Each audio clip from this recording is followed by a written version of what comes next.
Hello, my name is Jane Ryan. I'm a tutor for Several Leisure and Culture, and today I'm going to give you a demonstration on how to do watercolour flowers and mount them up alongside pressed flowers, and use a little bit of illustration to create an image a bit like this one.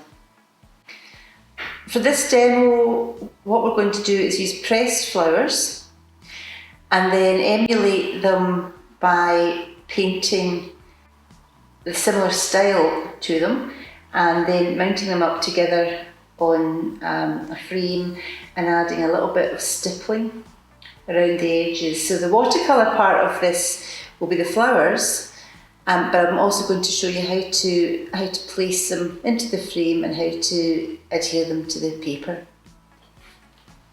Last summer, at the end of summer, I took some flowers from the garden. Any old flowers will do, and I just put some into an old book. Again, like we said in the last week's demo, this book has been around in the house for a long time. I'm actually not putting the flowers in beside the actual pages. You can put it in between brown paper, or maybe a little bit of greaseproof paper will do it. But what you want to do is just slide in plants or flowers that you like, or leaves, like that, and put them in between the book, and then flatten them between other books or under any bits of furniture or anything that's or bricks, anything that's heavy enough. Now this is kind of old-fashioned way to do it, but it still works. But maybe the more normal way to do it now is you can very inexpensively buy a flower press.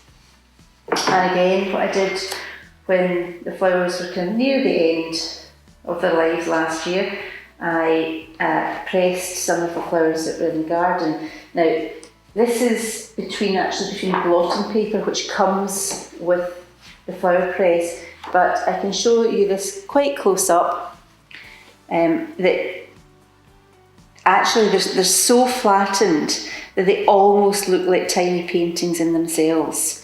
So these are the flowers here that I'm going to use for this demo, but I'll just show you also a few more that I did earlier on. Now, again, you have to almost peel them off, and what you do is if you actually just lift the paper away, what you'll find is a very, very delicate, so you have to be very, very careful, but a very, very delicate flattened flower with the most beautiful patterns on them. And I think I have one or two more down here. Yeah, these are absolutely amazing. You can see there. And they're so thin. Okay, so what you want to do is, these have literally taken about maybe 8 or 9 months, but you forget that you've done it. So what you do is leave them on flat as long as you can, and when you do pick them up, we're going to be picking them up with a set of tweezers so that they don't break. So that is another way to press them. And finally, there is a microwavable way to press flowers. And again, I actually found this in a well-known bookshop. I'd never heard of it before, but it's like a book with some kind of fibre backing and some cotton. And what you do is you place, and again, I have to be quite careful, this has been in here for quite a long time, but you place it in there, fold it over, and with quite a lot of pressure that goes in there, and then you put it in the microwave for however many minutes it says on the instructions, and then you don't have to wait for 6 months. It's really quite good, not expensive either. Before we start doing the actual painting, what you want to do is choose the frame. Now, these frames I got up in Sainsbury's. They're £4. They're they're a really lovely square shape, which I think suits what we're doing, but also you have a kind of double mount with quite a small aperture, which means that you're not having to do a huge amount of work to get the effect. I'm going to show you just quickly how you work with your artwork so that you know that it's going to fit in the frame properly, because if you just go ahead and do a piece of artwork, then it means that you're going to have to run around for a long time, either trying to find a frame that fits or having to get it framed if you particularly like it. So what I've done here is I have done the drawing, and on the back, and I've just put it on here with a little bit of masking tape, just to, it's easy to come off. So this is actually how your artwork will look when you've finished it before you frame it.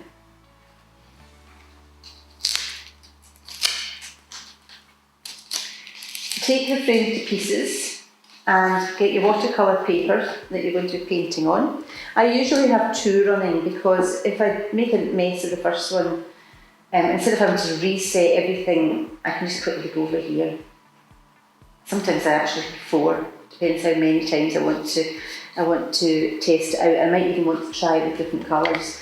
But in order to make sure that you've got the right aperture here for this frame, what you do is you take the frame and you place it down on the paper.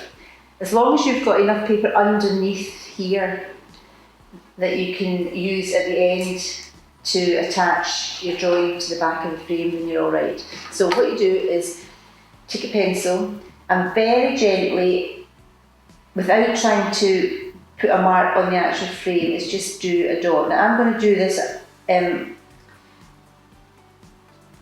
much darker than I normally would, so that you can see it on the camera, but it would be a very light touch. So there you can see I have 1, 2, 3, 4 dots. So I know that my artwork, in order to fit into here, has to be within these 4 dots, right?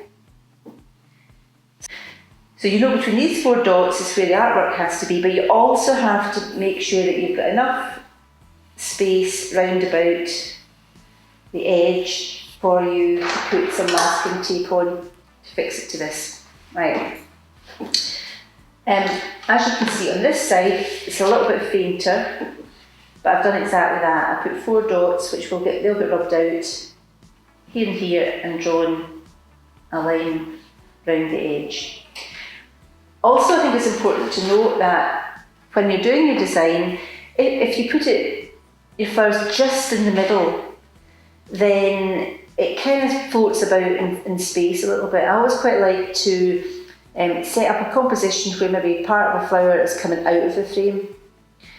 I just think it's more effective, and you get some nice kind of uneven negative spaces around here, which makes it more interesting.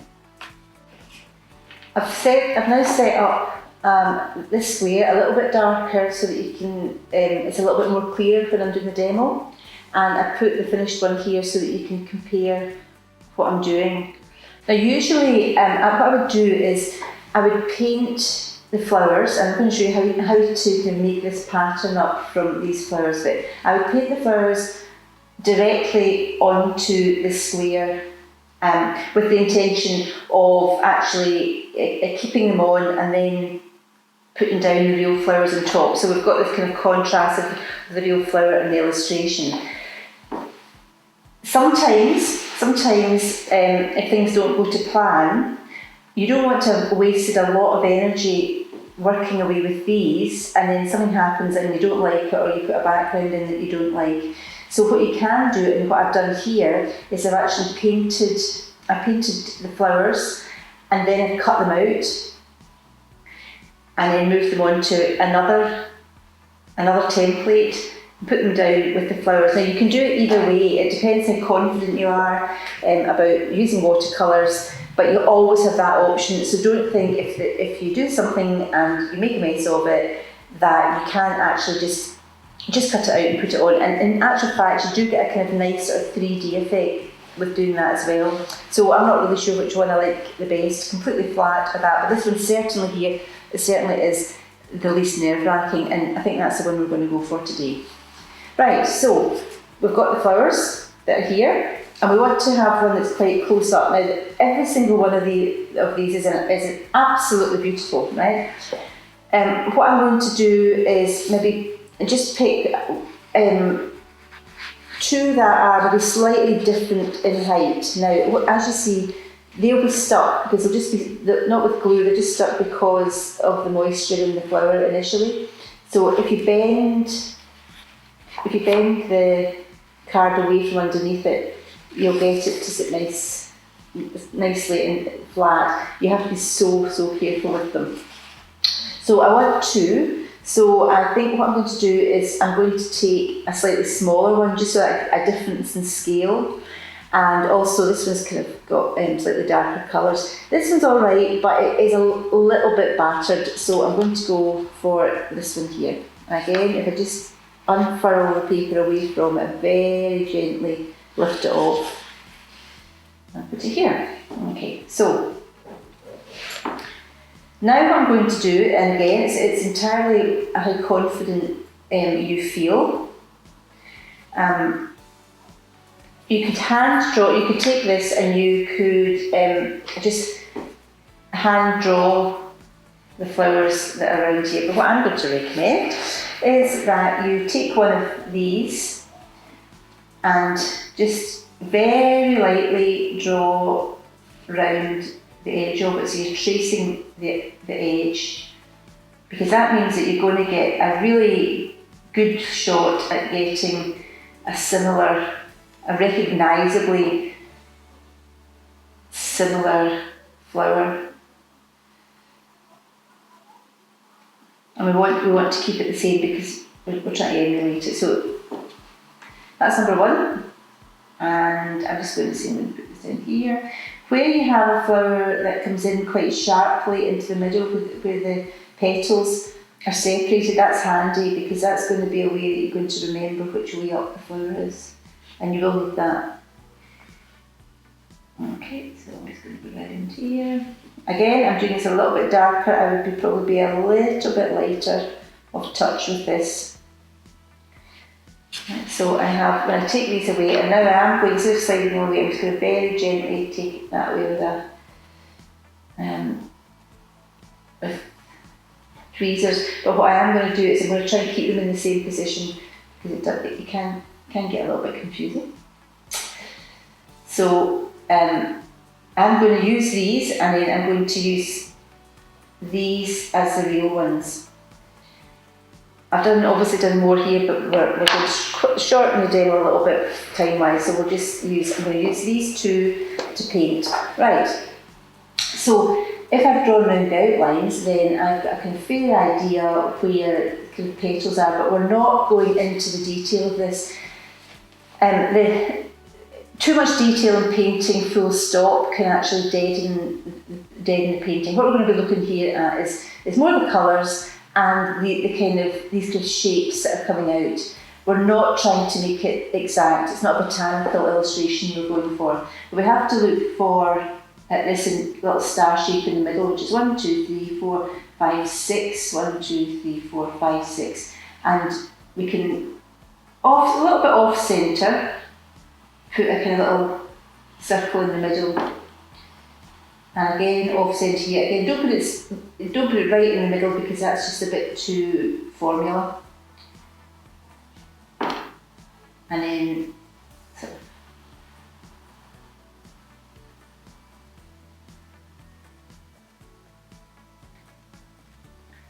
and the leaves don't go, they're not symbolic, they don't go like that. Just have a look to see what they're actually doing. These ones actually kind of go, they're kind of straight, almost like a diamond shape, like that. Again, it doesn't matter too much because we're going to rely quite heavily on the colour to do the work for us. We just need to get a kind of general idea.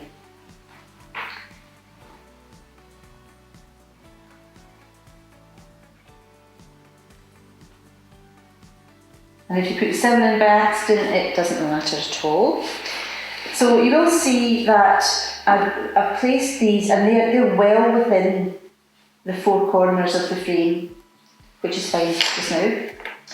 When we go to put these back on, we can decide later on where we want them to be.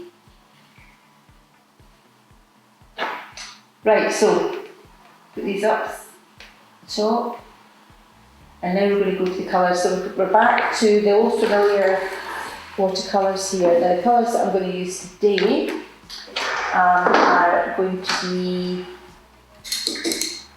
ultramarine blue, which is standard dark blue, and the rose madder, which is a kind of purpley red, and that's going to give us this kind. It's going to take the colour. I'll just bring this down a little bit.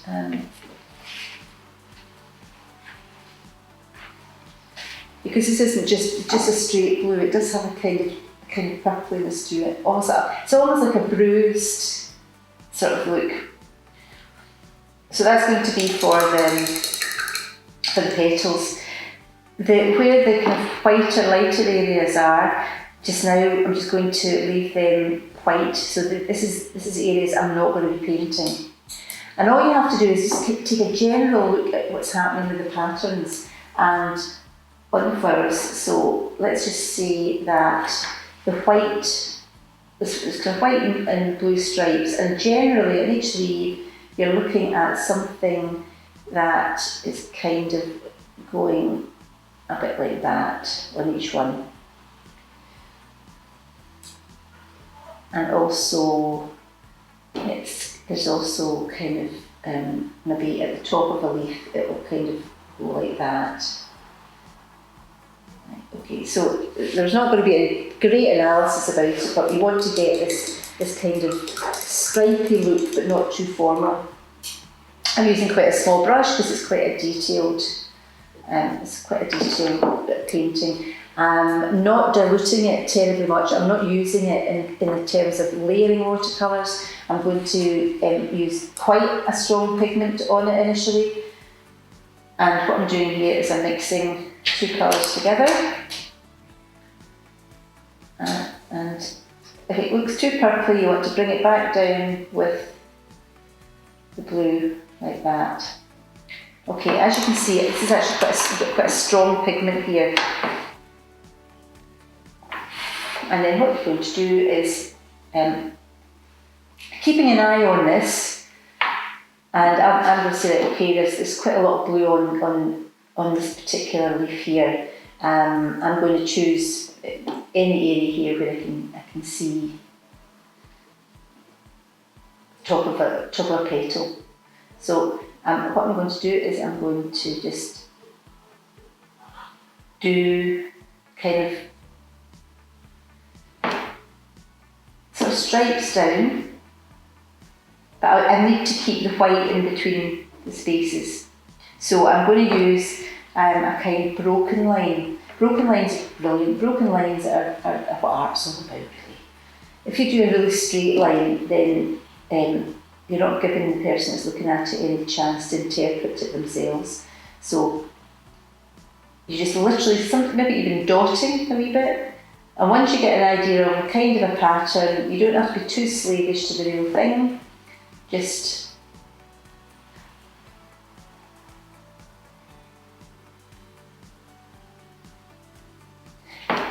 also, you might think, oh, what I'll do is I'll put in the whole of the top here, round the edge in one colour. But in actual fact, one of the kind of characteristics of this is that the white goes right to the edge of the flower.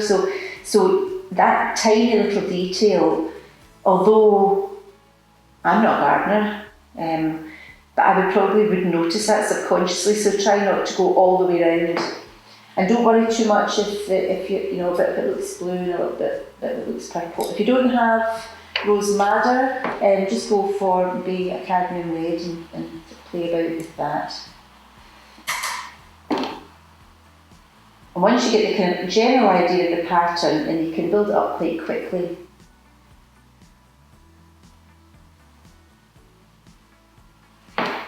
But don't let it get too watery. The way that looks, it's getting a little bit too pale.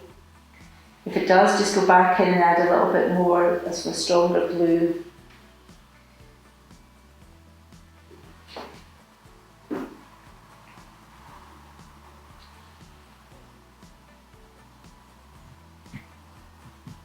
And up the top here, I'm kind of putting a sort of V shape in.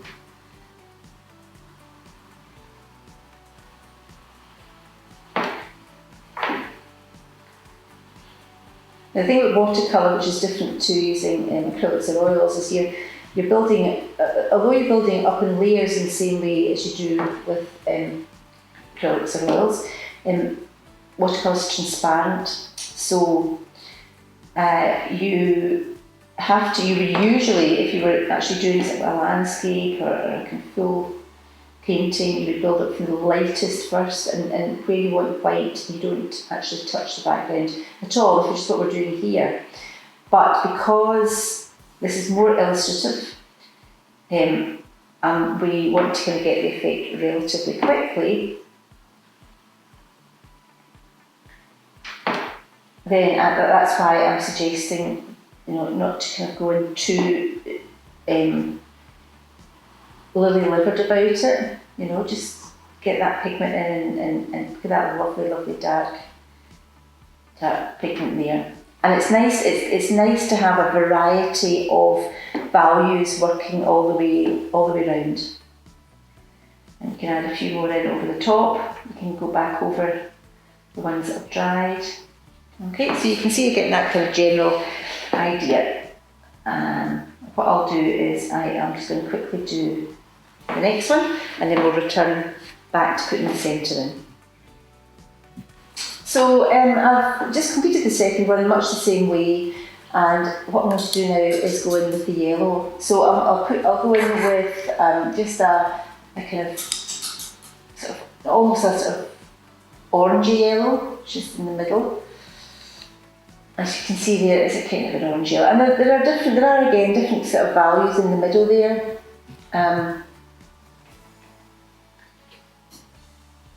But you can afford to go in quite strong, but remember to maybe leave a wee area in the middle. It can be a bit darker. Go in and you can change it. It doesn't have to be all one flat colour. You can change the sort of colour halfway through. Halfway through doing the middle, just by adding, a tiny bit of red might orange it up a little bit. Just a wee bit, change, and you can do a little bit of weight on weight there, which will give it a nice sort of mottled look. And let's see that way.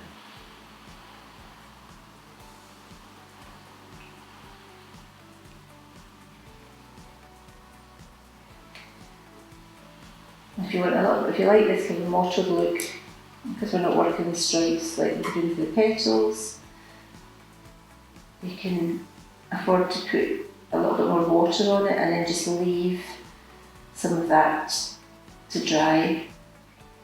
So what I'm now going to do is I'm just going to go back into the petals, and I put a little bit more blue and a little darker sort of emphasis around the edges, and I can go a little bit maybe more into some of the white areas, because what I want to do is kind of leave a slightly paler round the centre, not too much. And again, you don't want to be too pernickety with it. But if you're quite gentle with the brush, the brush strokes, the work that you did underneath will still shine through. What you're doing is you're kind of putting what they call a glaze on top of it. Even though it's the same colour, you're going to be able to see these quite strong stripes underneath, and that way I'm leaving a sort of a halo around the edge.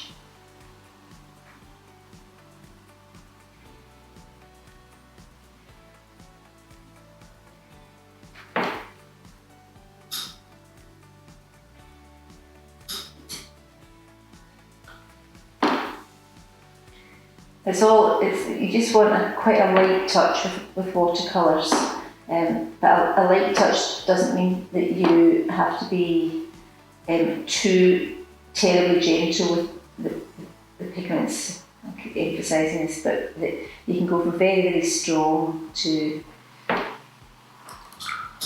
very, very light with them. Again, so I'm just kind of, again, I'm not using any straight lines. I'm making sure that any kind of lines I'm doing are sort of broken and almost like what we call stippling.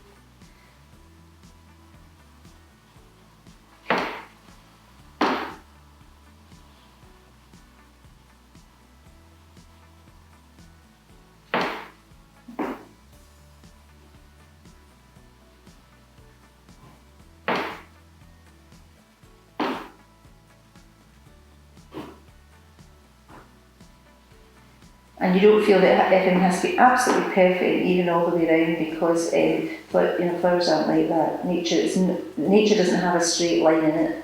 So if you find yourself putting straight lines in it, just kind of alter it. And if you find maybe it's maybe a wee bit too blue over one side, you can just add a wee bit of red or rosemary into it. All right, so there we go. We've got the outlines. And then what we do is we need to leave it dry. Now this time, as I said before, if you'd worked on 2 or 3 of these and you weren't totally happy with them, then remember you can cut these out and put them on here. And the good thing about cutting them out, actually, the good point about maybe doing 2 or 3 and cutting them out, is that when you get them here, you can reposition them in places that you want to, so you could actually organise the composition before you glue them down, because I've just actually put these down with glue sticks, and I put these down here with sort of textile glue thing, but Copydex, whatever, just a wee bit like that. We'll do that in a minute. Because I'm quite happy with these just now, I am just going to let them dry a little longer, and I'm actually just going to put these flowers in with them and use this as a composition. So I'm quite happy with the look of this. What we're going to do is we're going to go into them very, very delicately and not with a lot of information, once again with a pigment liner pen. However, if you were looking at this once it's dried and saying, I need the colours to be a little bit more around the edge, and instead of adding more colour, what I would suggest is that just taking a little bit of water, make sure that your water's quite clean. This is relatively clean. If it's any darker than that, it might be a problem. But what to do, not too much water, but a damp brush. And if you need to, then you can, say for instance you thought that the white was too white, you can very, very gently whisper the brush, take it from an area of colour and just very gently just whisper it over the white, and it'll take the punch out of the paper, but it'll still give you a kind of lilac-y white. You don't want to be doing this too heavily, because you might end up with the whole thing covered in, and that would just be not great. So whispering is the best description I can give of how to just take that raw whiteness away. And although it doesn't look terribly different, perhaps it's quite subtle, but you do get it slightly gentler. And we're never going to be able to emulate the delicacy of the kind of paperiness of this flower. It's almost transparent, but we can have good fun trying. Right. Okay, so what I'm going to do now is I am going to stick down the other flowers. Right, once these are under glass, these will actually, because they're completely dry, these will last for decades. But what you don't want to do is you don't want to put them on with glue stick, because then they'll only last for about 20 seconds. So, decades, what you want to do is you want to use a little bit of this is like a textile glue, but you can look at PVA and make sure that you know where you want this to go. So I'm just going to put this down here. Now I'm going to overlap it, because the idea is that it's a sort of a bunch of flowers and you're looking at it and go, oh, some of these are painted and some of these are real. That's the idea. So once you've decided where you want to put it, you can either be quite gung-ho and go in and put glue down in the paper, or you can very gently mark a few areas, again, maybe where there's a dip in the petals, so that you know that that petal is got to fit into that mark. So I'm going to take that away. And you're not going to need a lot, so I'm going to put a bit there, and really, just literally a little drop, and don't put the glue right at the edge of the pencil mark, because otherwise it's spread out and you'll see it. So, you know it's going to kind of cross over here a wee bit, just a few. That's quite a lot of glue I've put in here. Get a wee bit off. And then sort of gently just let it fall down onto the paper like that. And a very gentle little squeeze. Now that glue will be transparent when it dries anyway, so even if it would come through a little bit, it wouldn't matter. So that's number 1. And the same again with number 2, which I'm actually going to pull a little bit. I'm not going to put it into there, I'm just going to put it a little bit further down. And same again, I'll put a very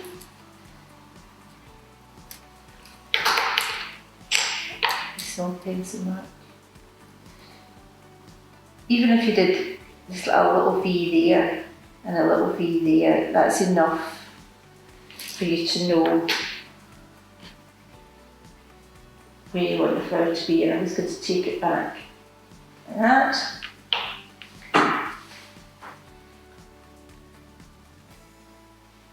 Don't put too much glue on, just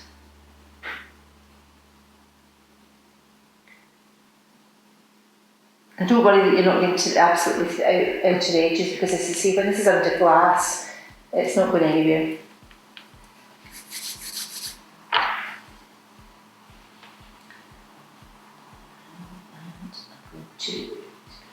Because you can see where the edges of the petals are.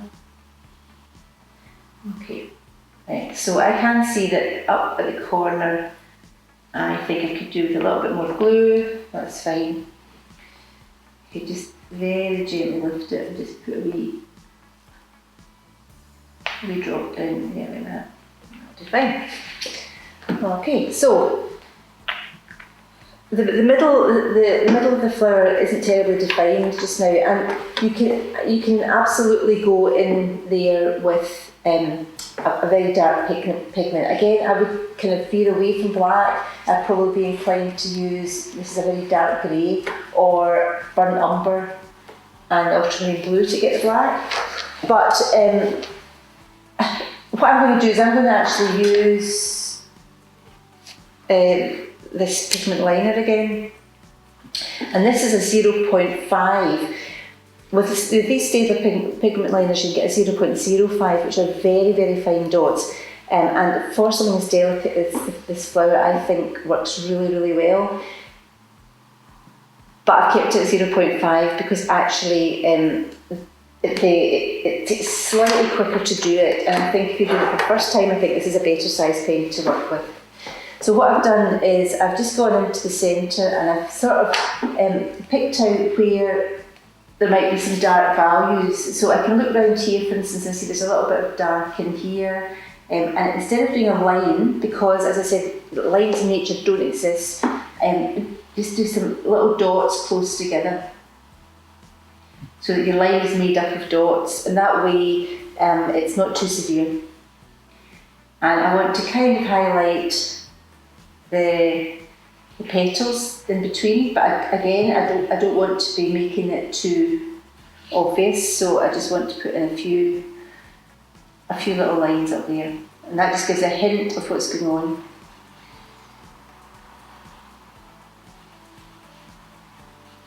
And same up here.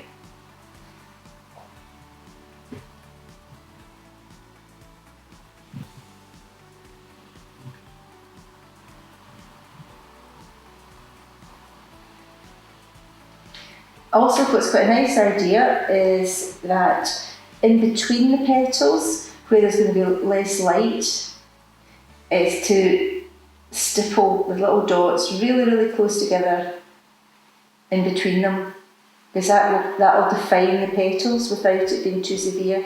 Again, if you go in by colouring in, you'll make it far too harsh.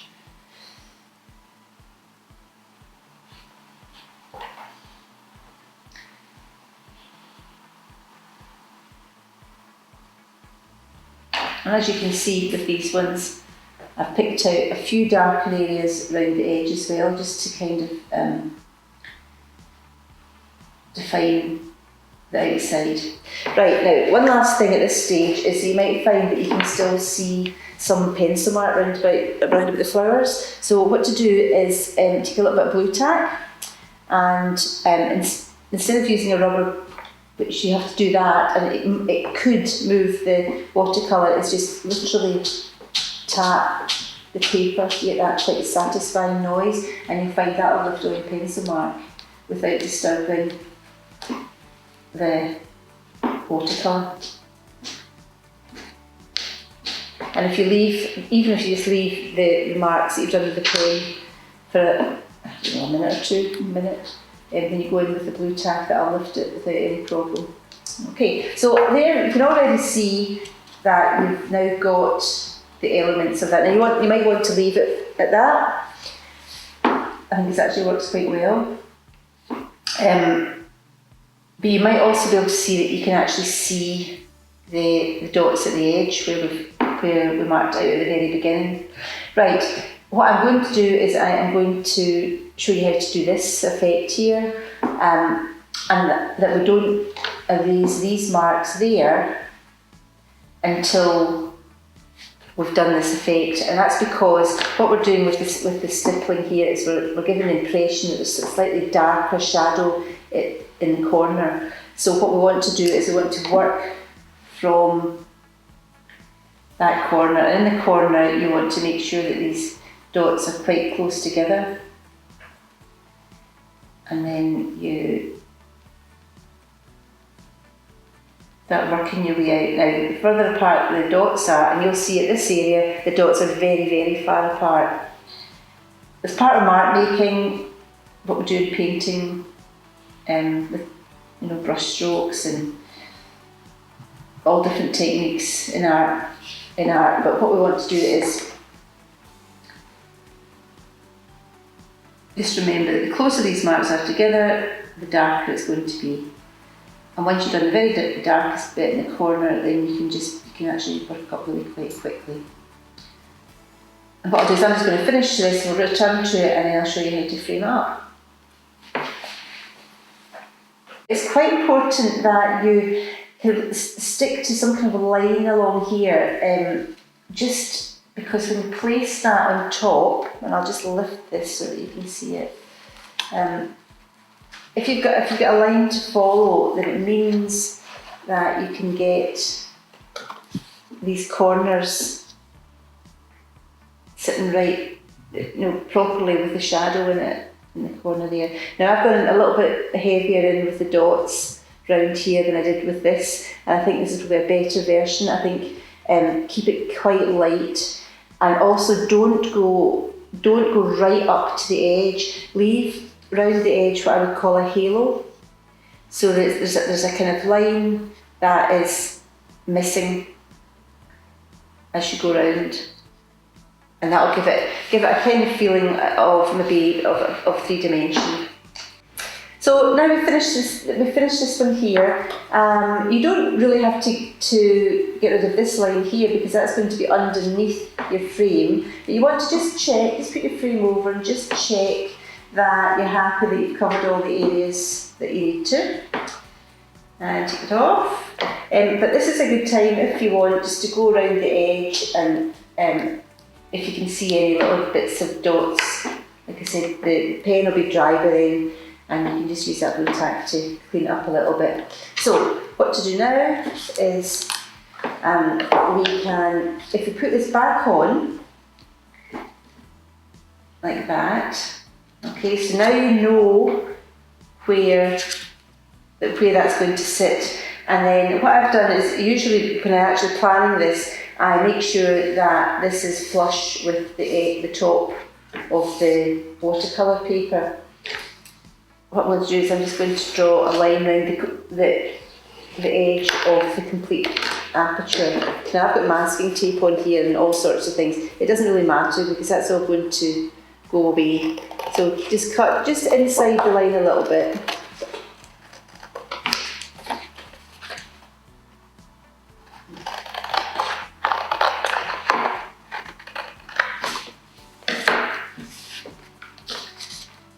Put that on top, and that means that you've actually got all of this paper, all of this card here to play with. You don't need it all, so I'm actually going to cut a little bit less around the edge. And again, I've got masking tape on it. You probably won't have masking tape on it, so that's just to keep my guidelines good when I do the demo. Right, and normally I would be using double-sided tape. So, got my frame. Again, I just keep checking that that's going to sit perfectly in there. Alright. Now what I normally do is I would then take some double-sided tape, but I've just got masking tape just now, which I'm going to use. I tend to use tape more than glue, and that's because if you are framing something up as a gift, for instance, if it's only on just with a little bit of tape or double-sided, and you're only using a little bit, don't do the whole strip along there unless you find that there's maybe a bit of gap happening at the top. So what to do is take the frame, make sure the tape's nice and flat, and you should just be able to lie it on top and press down. And that's it in here. Then while it's there, just make sure your hands are really clean because it's really easy to get some greasy marks on it. Then what you can do is just write the name of your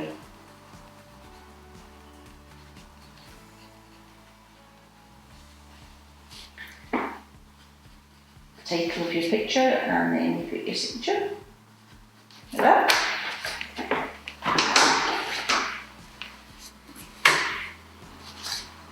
Slip it into there like this. I usually put a little bit of backing in, but you don't need to. And put in that.